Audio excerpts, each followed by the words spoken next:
आज हम बात करेंगे पीसीओडी, पीसीओएस, हार्मोन इनबैलेंस है, पीरियड्स रेगुलर नहीं है या पीरियड पेन बहुत ज्यादा होता है। तो ये इनडायरेक्टली अगर मैं कहूँ तो ये ओवरऑल सभी लेडीज को जो मैं आज आसन आपको बताऊंगी वो सभी के लिए ही फायदेमंद होने वाले हैं। स्पेशली पीसीओडी और पीसीओएस ले या फिर इनरेगुलर पीरियड्स को ले तो आपको बहुत ज्यादा हेल्प मिलेगी इन सब आसनों को करने से। एक्चुअली में पीसीओडी या पीसीओएस कोई बीमारी नहीं है, ये लाइफस्टाइल डिसऑर्डर है। अगर हम लाइफस्टाइल को हमारे ठीक कर दे, हमारे रहने के तरीके को अगर हम ठीक कर दे तो इसको क्योर किया जा सकता है और अपने आप को फिट और हेल्दी हम बना सकते हैं। तो चलिए आज हम देखते हैं कि हम कौन कौन से ऐसे योगा पोजेस और आसन देखेंगे जो कि हमारी इस प्रॉब्लम को सॉल्व करने में हमारी काफी हद तक मदद कर देंगे। तो चलिए शुरुआत करते हैं। सबसे पहले दंडासन में अपने दोनों पैरों को इस तरह से सीधा कर लेंगे। थोड़ी देर के लिए हम इसी में बैठेंगे। कमर एकदम सीधी होनी चाहिए, आपकी रीढ़ की हड्डी एकदम सीधी होनी चाहिए।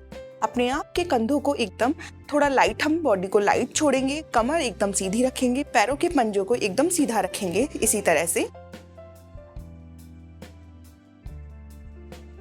अब हम क्या करेंगे, अपने एक पैर को दंडासन में इस तरह से बैठने के बाद थोड़ी देर के लिए हमें डेली इस दंडासन में जरूर बैठना चाहिए। इसके बाद अपने एक पैर को इस तरह से सेंटर में लाते हुए दूसरे पैर को भी इसी तरह सेंटर में लेकर आएंगे। कमर आपकी एकदम सीधी होनी चाहिए। अपने दोनों पैरों के पंजों को पकड़ लीजिए और अपने दोनों पैरों के जो घुटने हैं उन्हें इस तरह से हम करेंगे। इस आसन का नाम है भद्रकोण आसना। भद्रकोण आसना आपके पीरियड से रिलेटेड जितनी भी प्रॉब्लम्स हैं सभी को सॉल्व करता है। साथ ही साथ ये हमारी लोअर बॉडी के लिए बहुत अच्छा आसन है। तो अगर जिन लोगों के पीरियड्स ठीक भी रहते हैं तब भी उन्हें ये आसन रोजाना जरूर करना चाहिए ताकि आपके जो लोअर बॉडी से जुड़ी हुई जितनी भी प्रॉब्लम्स है, समस्याएं हैं, उनका सॉल्यूशन हो। इस तरह से बस इस चीज में ध्यान देंगे कि हमारी जो कमर है वो एकदम सीधी होनी चाहिए और हल्की हल्की ब्रीदिंग ले सकते हैं। इसमें चाहिए तो आंखों को बंद कर लीजिए और इस तरह से अपने पैरों को हिलाइए। अब आपका अगर वजन ज्यादा है और आपसे इतना ज्यादा क्लोज नहीं लाया जा रहा है पैरों से तो कोई दिक्कत की बात नहीं है। अपने पैरों को दूरी बनाकर इस तरह से पकड़ते हुए अपने पैरों को इस तरह से भी आप कर सकते हैं।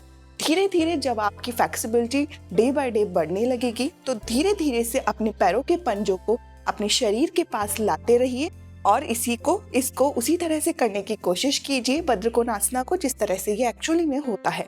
तो इस तरह से करने के बाद धीरे धीरे से अपने पैरों को डे बाय डे पास लाने की हम कोशिश करेंगे। ये बहुत अच्छा आसन है, आपको डेली करना चाहिए। चलिए अब बढ़ते हैं अगले आसन की तरफ जो है कैमल पोज। तो कैमल पोज हम किस तरह से करेंगे? कैमल पोज को करने के लिए इस तरह से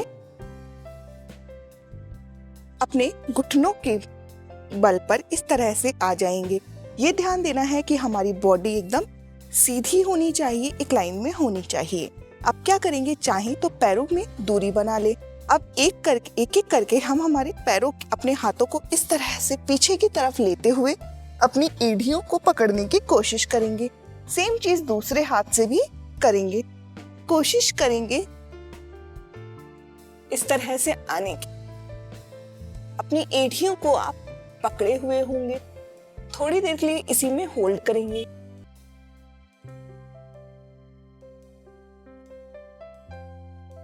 धीरे धीरे से सामने की तरफ आते हुए थोड़ी देर के लिए इसी तरह से रहकर नीचे आ जाएंगे।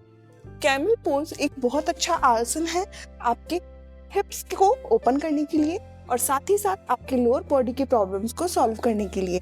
ये आपके पेट को, आपके कोर को भी बहुत ज्यादा स्ट्रेच करता है। जो भी आपके बॉडी के इनर पार्ट्स है वो अच्छे से काम करने लगते हैं। अच्छे से हर एक आसन को वक्त लेकर करिए। मैं आपको कम टाइम के लिए बता रही हूँ तो आप कम से कम इस एक आसन को 60 सेकंड के लिए जरूर करें। चलिए अगला आसन देखते हैं। तो उसके लिए अब हम क्या करेंगे, इस तरह से लेट जाएंगे, इस तरह से रिलैक्स करेंगे। अपने दोनों हाथों को एक दूसरे पर लेते हुए हम इस तरह से थोड़ी देर के लिए लेटे भी रह सकते हैं, रिलैक्स भी कर सकते हैं। अब क्या करेंगे, आसन की तरफ बढ़ते हैं। तो उसके लिए क्या करेंगे, अपनी बॉडी के अंदर अपने दोनों हाथों को इस तरह से ले लेंगे। अपनी जो चिन है उसे हम मैट से इस तरह से लगा लेंगे। अब क्या करेंगे, एक एक करके पैरों को हम ऊपर की तरफ इस तरह से उठाएंगे। 5 काउंट करेंगे, यानी 5 ब्रीथ लेंगे और फिर पैरों को नीचे ले लेंगे। Breathe in and breathe out, breathe in and breathe out, breathe in and breathe out. इस तरह से सेम चीज दूसरे पैर से रिपीट करेंगे। Breathe in and breathe out, breathe in and breathe out, breathe in and breathe out, breathe in and breathe out. अब हम क्या करेंगे, जिनसे दोनों पैरों से नहीं होगा वो ये करेंगे, और हम अगर थोड़ा सा एडवांस करेंगे तो फिर हम इस तरह से करेंगे। लंबी गहरी सांसों को लेते हुए दोनों पैरों को ऊपर की तरफ उठाएंगे। Breathe in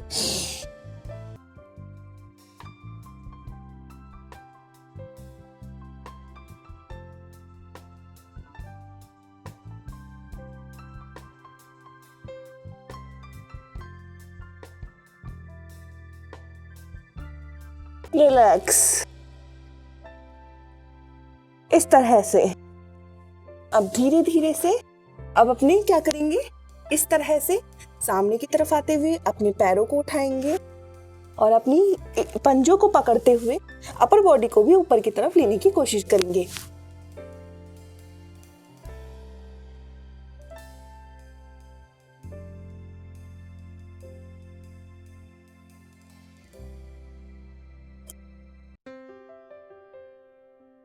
and relax.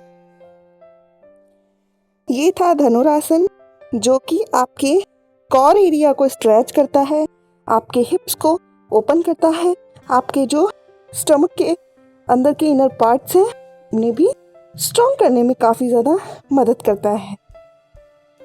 अब हम देखने वाले हैं लास्ट आसन, जो कि भुजंगासन है। उसके लिए आप क्या करेंगे, इस तरह से अपने दोनों हाथों को रखते हुए अपनी जो अपर बॉडी है, नेवल से जस्ट ऊपर का एरिया है, उसे हम ऊपर की तरफ इस तरह से लेंगे और नॉर्मल ब्रीदिंग लेंगे। ब्रीथ इन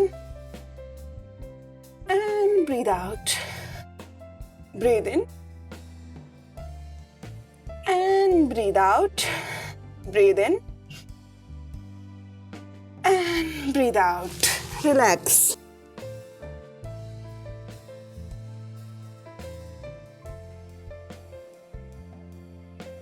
इस तरह से। तो ये सारे के सारे आसन अब आपको कितनी देर के लिए करने हैं, तो ये आसन कितनी देर के लिए करने हैं, ये सारे ही आसन आप हर एक आसन में सिर्फ 1 मिनट के लिए रहेंगे, और अगर आप बिगनर हैं तो आप इसे 30 सेकंड के लिए ही करेंगे, और धीरे धीरे अपना टाइम बढ़ाते जाइए। और सबसे बड़ी बात जो मैं आपको बोलना चाहती हूँ, PCOD या फिर अगर आपके पीरियड्स इनरेगुलर हैं तो ये कोई बीमारी नहीं है, क्योंकि आपकी सिर्फ और सिर्फ लाइफस्टाइल ऐसी है जिसकी वजह से आपको ये सारी प्रॉब्लम्स देखने को मिलती हैं।